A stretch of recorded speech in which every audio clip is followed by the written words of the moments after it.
여러분 반갑습니다. 오늘은 계절의 이야기로 불교의 길을 함께 걸어가 보려 합니다. 인도와 동남아시아의 땅은 늘 뜨거워 보이지만 그 뜨거움 속에도 나름의 계절이 있고 그 계절 속에서 불교의 모습은 조금씩 다른 옷을 입어왔습니다. 바람이 다르면 나뭇잎의 흔들림이 달라지듯 기후가 다르면 수행의 형식도 달라질 수밖에 없습니다. 그러나 그 속을 흐르는 진리는 한결같이 고요합니다. 오늘은 스리랑카에서 시작된 장로 불교의 숨결이 어떻게 동남아시아로 퍼져나갔는지, 또 사계절이 뚜렷한 땅에서는 왜 불교의 모습이 달라질 수밖에 없었는지를 함께 살펴보려 합니다. 형식은 달라도 본뜻은 흐려지지 않고, 계절은 달라도 깨달음의 햇살은 언제나 같은 자리에서 비추고 있습니다. 그 길 위에서 잠시 마음을 내려놓고 함께 귀 기울여 보시기 바랍니다. 옛날 인도에서 수행을 마친 한 젊은 비구가 북쪽의 나라로 길을 떠났다.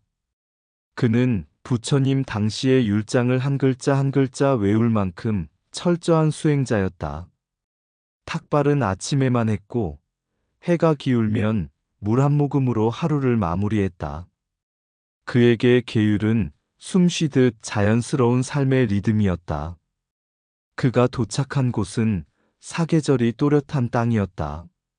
봄에는 꽃이 피었고 여름에는 비가 내렸으며 가을에는 찬바람이 불었고 겨울에는 땅이 얼어붙었다. 어느 날 겨울 저녁의 사찰에서 그는 놀라운 장면을 보았다. 해가 진 뒤에도 스님들이 따뜻한 죽을 나누고 있었던 것이다. 젊은 비구는 마음이 흔들렸다. 부처님께서는 오후 불식을 엄히 말씀하셨는데 어찌 이럴 수 있습니까? 그 말을 들은 노스님은 웃지도 변명하지도 않고 밖으로 그를 데리고 나갔다. 눈 덮인 마당 한가운데 서서 노스님은 말없이 한참을 서 있었다. 바람이 살을 내듯 스쳤다. 잠시 후 노스님이 입을 열었다. 이 바람 앞에서 그대는 계율을 먼저 붙들겠는가? 아니면 살아있는 수행자를 먼저 살피겠는가? 젊은 비구는 대답하지 못했다. 그 순간 그는 깨달았다. 부처님의 가르침은 배고픔을 견디게 하려는 것이 아니라 집착을 끊게 하려는 것임을. 계율은 목적이 아니라 길이며 길은 땅의 모양에 따라 굽이칠 수 있음을. 그날 밤 노스님은 이렇게 덧붙였다. 인도에는 인도의 계절이 있고 이 땅에는 이 땅의 계절이 있다. 그러나 괴로움이 생겨나는 마음과 그것을 놓아버리는 길은 어디서나 같다. 젊은 비구는 그 후로 계율을 외우듯 지키기보다 계율이 가리키는 방향을 먼저 살피는 수행자가 되었다. 여름에도 겨울에도 그는 한 가지를 잊지 않았다. 계절은 달라도 불법의 숨결은 늘 중도의 온도로 흐르고 있다는 사실을. 아쇼카 대왕이 인도를 통일했을 때 세상은 그를 정복자로 기억했습니다. 그러나 그의 마음속에서는 전혀 다른 전쟁이 끝나고 있었습니다. 수많은 전장의 피를 본 뒤 그는 땅을 넓히는 승리가 아니라 마음을 밝히는 길을 찾게 됩니다. 그때 그가 붙든 것이 부처님의 가르침이었습니다. 대왕은 칼을 내려놓고 법을 들었습니다. 그리고 그 법을 자기 궁궐 안에 가두지 않았습니다. 이 가르침은 왕의 것이 아니라 모든 존재의 것이다. 이 한 생각이 불교를 처음으로 바다 밖으로 내보내는 씨앗이 되었습니다. 그 사명을 맡은 이가 바로 마힌다 장로였습니다. 사람들은 그를 아쇼카 대왕의 아들이라고 말하지만 불교의 역사에서는 혈통보다 출가가 먼저입니다. 왕의 아들이 아니라 법의 아들이었습니다. 그는 왕자의 신분을 내려놓고 비구의 옷을 입었고 왕자보다 한 그루 나무 아래를 더 높은 자리로 여겼습니다. 마힌다 장로가 스리랑카의 숲에 도착했을 때 그는 곧장 왕궁으로 가지 않았습니다. 사냥을 나왔던 데바남피아 띠사왕을 숲에서 만났습니다. 마힌다는 법을 전하기 전에 먼저 마음의 깊이를 살폈습니다. 그리고 간단한 질문을 던졌습니다. 이 나무는 숲에 속합니까? 아니면 숲이 이 나무에 속합니까? 왕이 그 뜻을 알아차렸을 때 마힌다는 알았습니다. 이 땅에 불법이 뿌리내릴 준비가 되었음을. 그날 불교는 군대도 무역도 명령도 없이 바다를 건넜습니다. 오직 이해와 통찰로만 새로운 땅에 들어섰습니다. 이 순간이 특별한 이유는 분명합니다. 불교는 처음으로 인도 대륙을 떠났지만 인도의 정신은 그대로 간직한 채였습니다. 의례보다 수행이 앞섰고 철학보다 실천이 먼저였으며 신앙보다 깨어있음이 중심이었습니다. 이것이 장로 불교의 기풍이 되었고 스리랑카에서 가장 맑은 형태로 보존됩니다. 바다는 경계였지만 진리에게는 장벽이 아니었습니다. 물길을 건넌 것은 사람이었지만 실제로 옮겨진 것은 집착을 내려놓는 법이었습니다. 그날 이후 불교는 더 이상 한 지역의 가르침이 아니었습니다. 계절이 달라도 언어가 달라도 인간의 괴로움은 같다는 사실을 증명하며 길을 넓혀갔습니다. 스리랑카로 건너간 불법은 그 뿌리를 깊이 내렸고 훗날 미얀마와 캄보디아, 타일랜드로 이어지는 남방 불교의 큰 줄기가 됩니다. 하지만 그 시작점에는 늘 같은 장면이 놓여 있습니다. 왕의 아들이 법의 아들로 다시 태어나 말 한마디와 한 그루 나무 아래에서 바다를 건넜던 그 조용한 순간이 말입니다. 불법은 땅을 정복하지 않고 마음이 열리는 곳에 머문다. 바다는 넓었으나 진리가 건넌 거리는 한 생각이었다. 왕의 아들이 법의 아들이 되는 순간 국경은 사라진다. 칼을 내려놓은 손에서 비로소 법의 씨앗이 뿌려진다. 불교의 첫 해외 전례는 항해가 아니라 내려놓음이었다. 숲은 말이 없으나 준비된 마음은 그 안에서 답을 듣는다. 가르침은 명령으로 퍼지지 않고 이해로 뿌리내린다. 인도를 떠난 것은 사람이었고 남은 것은 수행의 정신이었다. 진리는 왕궁보다 나무 아래에서 오래 산다. 국경은 지도에만 있고 괴로움과 해탈에는 없다. 불법은 바람처럼 이동하되 집착을 남기지 않는다. 혈통을 버릴 때 법의 계보가 시작된다. 바다를 건너도 율은 가벼워지지 않고 마음은 더 맑아진다. 정복하지 않는 전파가 가장 멀리 간다. 불교가 처음 바다를 건넌 날 세상은 조금 덜 무거워졌다. 불교가 스리랑카에 뿌리를 내린 뒤 그 가르침은 서둘러 번지지 않았습니다. 마치 깊은 우물이 먼저 파이고 나서야 물길이 멀리 흐르듯 테라와다의 전통은 오래 머물며 단단해지는 길을 택했습니다. 이 느림이 훗날 가장 긴 생명을 얻게 될 줄은 그때 아무도 몰랐습니다. 스리랑카에서 정리된 불교는 말이 많지 않았습니다. 교리를 화려하게 꾸미기보다 부처님 당시의 율과 수행의 리듬을 지키는데 마음을 두었습니다. 탁발, 오후 불식, 안거, 그리고 숲속에서의 수행. 이 소박한 생활 양식이 바로 남쪽으로 흐르는 불교의 뼈대가 됩니다. 이 불법이 처음 건너간 곳이 미얀마였습니다. 미얀마의 숲과 강은 수행자를 숨기기에 충분히 넉넉했고 기후는 부처님 시대와 크게 다르지 않았습니다. 사람들은 새로운 가르침을 받아들이면서도 기존의 삶을 부수지 않았습니다. 불교는 그들의 생활 위에 얹혔고, 그래서 무너지지 않았습니다. 이 미얀마의 계맥은 다시 캄보디아로 이어집니다. 왕조는 바뀌고 도시들은 사라졌지만 비구들의 바루는 끊어지지 않았습니다. 나라가 약해질 때에도 숲속의 수행은 계속되었고, 사원이 무너질 때에도 율은 입에서 입으로 전해졌습니다. 이 불교는 제국보다 오래 사는 법을 이미 알고 있었습니다. 타일랜드에 이르러서도 마찬가지였습니다. 이 땅의 불교는 비교적 늦게 역사 무대에 등장했지만 오히려 그 늦음 덕분에 원형에 가까운 모습을 간직할 수 있었습니다. 이미 다른 곳에서 검증된 계율과 수행 체계를 그대로 받아들였고, 불교를 국가의 장식이 아니라 일상의 호흡으로 삼았습니다. 동남아시아 불교가 오래 보존될 수 있었던 이유는 분명합니다.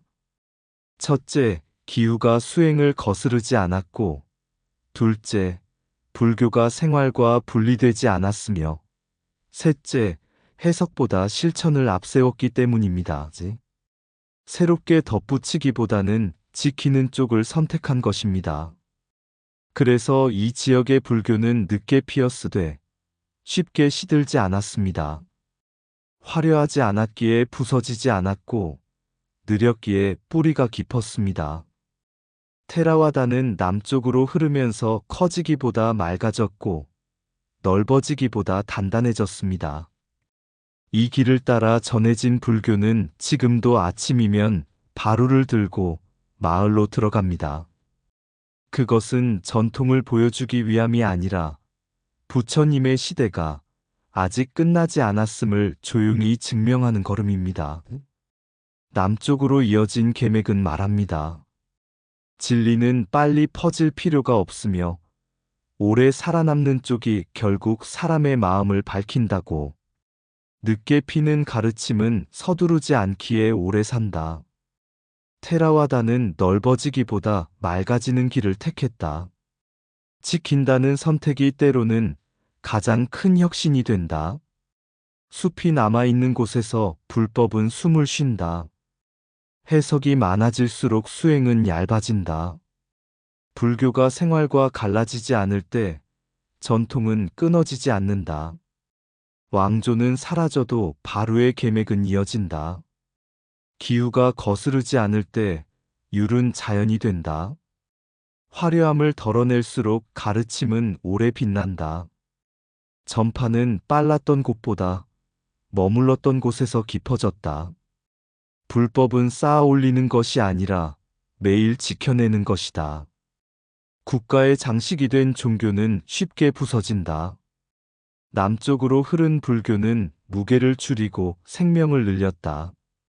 늦음은 부족함이 아니라 준비된 시간이다. 오래 보존된 진리는 늘 소박한 얼굴을 하고 있다. 부처님 당시의 인도에서 수행은 자연과 다투지 않았습니다. 해가 뜨면 탁발을 나섰고 해가 기울면 바루를 씻었습니다. 오후 불식은 결심이 아니라 환경이었고, 안건은 규율이 아니라 비가 알려주는 계절의 신호였습니다. 수행자는 자연의 리듬 속에 몸을 맡겼을 뿐 억지로 자신을 꺾지 않았습니다. 이 리듬은 인도와 가까운 스리랑카, 미얀마, 타일랜드 같은 땅에서 거의 흔들리지 않았습니다. 사계절의 경계가 흐릿한 곳에서는 하루의 온도 차이보다 마음의 흔들림을 먼저 살필 수 있었습니다. 그래서 장로 불교의 율은 규칙이기보다 생활이 되었고, 탁발과 오후 불식은 고행이 아니라 평범한 하루의 순서였습니다. 그러나 불교가 북쪽으로 이동하자 계절이 먼저 말을 걸어왔습니다. 중국과 한반도, 일본의 겨울은 길고 단단했습니다. 바람은 살을 가르고 눈은 길을 막았습니다. 이 땅에서 인도의 리듬을 그대로 옮겨놓는 것은 수행이 아니라 생존의 문제가 되었습니다. 오후 불식은 마음을 단련하는 법이 아니라 몸을 해치는 일이 되었습니다. 탁발은 수행의 길이 아니라 얼어붙은 거리를 헤매는 위험이 되었습니다. 그래서 대승불교의 문화권에서는 율을 버린 것이 아니라 율의 형식을 바꾸었습니다. 하한거에 더해 동한거가 생겼고 식사의 시간도 기후에 맞게 조정되었습니다. 목적은 같았으되 방법이 달라진 것입니다. 이 지점에서 베트남 불교는 흥미로운 예외로 서 있습니다. 지리적으로는 동남아시아에 속하지만 역사와 문화는 중국과 깊이 연결되어 있었습니다. 그 결과 베트남 불교는 테라와다의 계율적 전통 위에 선종의 직관적 수행이 겹쳐진 독특한 얼굴을 갖게 됩니다. 베트남의 스님들은 탁발을 하면서도 선정을 중시했고 율을 지키면서도 화두를 들었습니다. 남방의 규율과 북방의 직관이 한 몸처럼 공존한 것입니다. 이는 어느 한쪽을 선택하지 않은 타협이 아니라 기후와 역사 속에서 자연스럽게 빚어진 결합이었습니다. 이 이야기가 말해주는 바는 분명합니다. 불교의 본질은 형식에 있지 않다는 점입니다. 계절이 바뀌면 옷을 갈아입듯 수행의 외형은 달라질 수 있습니다. 그러나 괴로움을 알아차리고 집착을 놓으며 지혜를 키우는 방향은 바뀌지 않습니다. 그래서 장로 불교와 대승 불교는 다르지만 서로 어긋나 있지 않습니다. 하나는 더운 땅의 호흡으로 숨쉬고 다른 하나는 추운 계절의 지혜로 몸을 덮입니다. 그리고 베트남 불교는 그 사이에서 말없이 증언합니다. 계절은 수행을 바꾸었지만 진리는 한 번도 자리를 옮긴 적이 없다고. 계절은 형식을 바꾸어도 깨달음의 방향은 흔들지 못한다. 오후 불식은 의지가 아니라 땅의 온도가 만든 수행이다. 율은 고정된 법이 아니라 살아있는 삶의 호흡이다.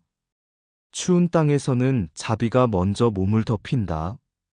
탁발은 규칙이 아니라 환경과의 약속이다.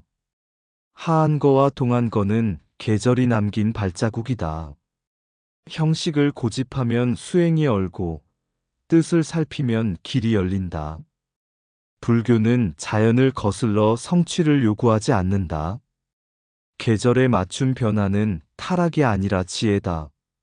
수행은 몸을 부수는 법이 아니라 집착을 내려놓는 연습이다. 남방은 규율로 숨쉬고 북방은 직관으로 몸을 덮인다. 베트남 불교는 두 계절을 한마음에 품었다.